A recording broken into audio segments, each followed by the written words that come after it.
Two bodies, one gun, no witnesses. Detective Sam Hooper surveys the crime scene. At first glance, it looks simple.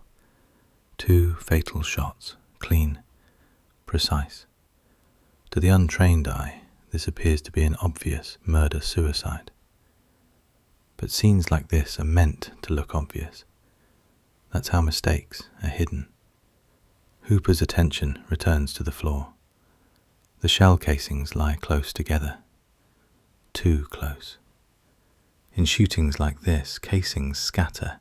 They bounce, they roll, especially on a tiled floor.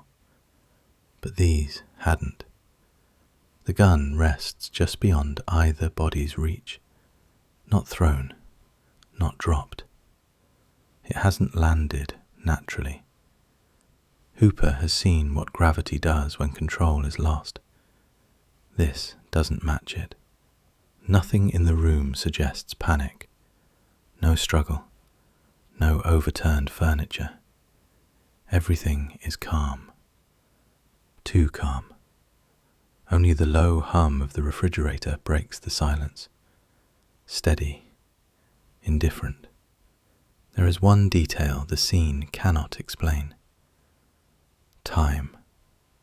Hooper leaves the house and heads back to the station. There was a lot for him to process here. This might be a long night. Back in his office, he begins typing his report, the crime scene replaying in his mind. With shots like these, death would have been instant, but sequence still matters. If one person had been shot first, the other would have reacted. A turn, a movement, something. But nothing in the room suggests awareness. The bodies haven't reoriented. They haven't moved as if expecting what came next. The shell casings remain close. The gun hasn't travelled far. Everything points to a narrow window. Whatever happened in that kitchen happened almost at once. Too quickly for the story the scene was trying to tell. The crime scene does not change, but the questions do.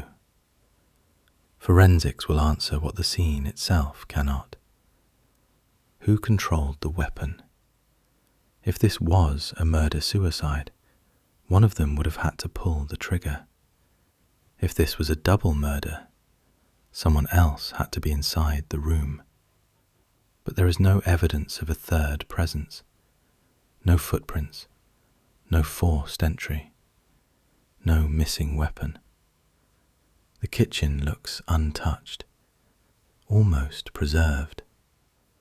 This scene was not chaotic. It was controlled. With no physical answers left to extract, Hooper shifts focus. The only items recovered from the scene are their mobile phones. No wallet. No note. No computer activity. Just two phones. At first glance, they appear ordinary. No damage. No obvious signs of tampering. But timing matters.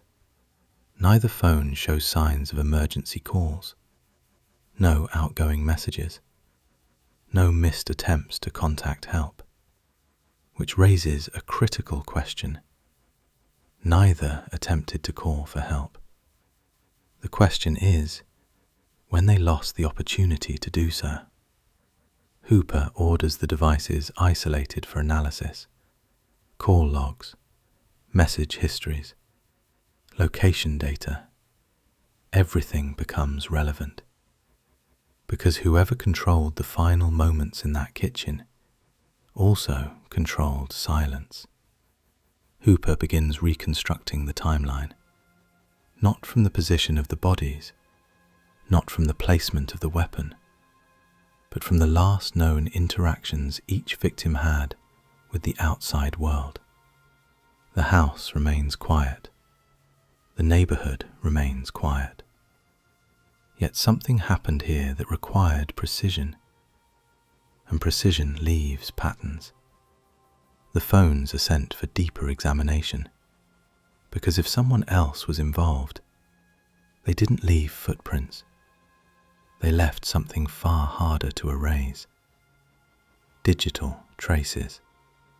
And whatever those phones reveal will decide whether this was a tragedy between two people or a crime that reached far beyond the kitchen floor and far closer than anyone expected.